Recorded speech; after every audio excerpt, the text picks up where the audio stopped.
Welcome বন্ধুরা, welcome back to my channel. দেখো guys, আমরা কাটোয়া যাবো বলে মা রেডি হচ্ছে, মেয়েও রেডি হয়ে গেছে, আমিও রেডি হয়ে গিয়ে চলেও এসেছি এটা কাটোয়াতে।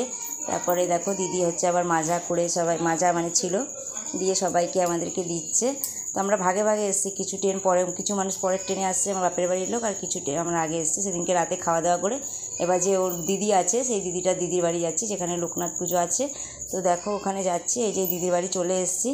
ঠিক আছে, এদের হচ্ছে আজকে নিরামিষ রান্না হবে। ঠিক আছে, আলুর দম আর রাইস দিদি রান্না হয়েও গেছে, আর পনির করেছে, আর এদিকে ধোয়াধুয়ি করছে। এবার পুজো যেহেতু বসবে ঠাকুর এসে তো দেখো এদিকে সব পরিষ্কার হয়ে গেছে। যে দিদি রান্না করছিল, এটা হচ্ছে দিদির দেওর, আলুর দম করছে, আর ওই দিদিটা হচ্ছে রাইস করছে। ঠিক আছে, দেখো ওরা রান্না সব কমপ্লিট করছে, আমার সঙ্গে গল্প করছে, আমি এদিকে ভিডিও করছি। ঠিক আছে, দিয়ে দেখো যজ্ঞ হচ্ছে, এটা হচ্ছে সন্ধ্যেবেলা যজ্ঞ হচ্ছে, তখন 9টা বেজে গেছে। দিয়ে যজ্ঞ হচ্ছে, যজ্ঞটা হয়ে যাওয়ার পর আমরা হচ্ছে খাওয়া দাওয়া করে আবার ওই দিদির বাড়ি চলে যাবো। এই দিদি থাকতে বলেছিল, কিন্তু এই দিদির বাড়ি আর থাকা হলো না, অনেকগুলো ছিল বলে বললো যে চলো ওই বাড়ি যাই। তো ও বললো ঠিক আছে, আমি বললাম ঠিক আছে তাহলে চলো ওই বাড়ি। তো এটা যজ্ঞ হচ্ছে, দিয়ে দেখো এটা হচ্ছে পরের দিন রাইস করেছিল দিদি, আর মাংস করেছিল। ঠিক আছে, এই দিনকে আমাদের যাওয়ার কথা ছিল, কিন্তু দিদি ছাড়লো না, রাতে আবার পনির করলো, আবার পোলাও করলো।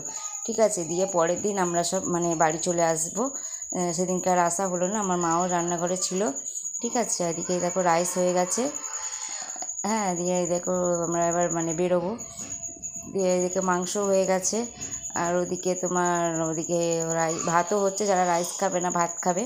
ঠিক আছে, এদিকে সব জোগাড় যন্ত্র হচ্ছে, দিয়ে এবার আমরা রেডি হয়ে এবার বাড়ি আসবো। এটা পরের দিন সকালবেলা, আমরা 4টেয় উঠেছি, 6টার মধ্যে আমরা বেরিয়ে গেছি, যে বাড়ি আসছি। ভিডিওটা আর বেশি বড় করছি না। তো ভালো লাগলে প্লিজ সাবস্ক্রাইব করে চ্যানেলটা লাইক করো একটা।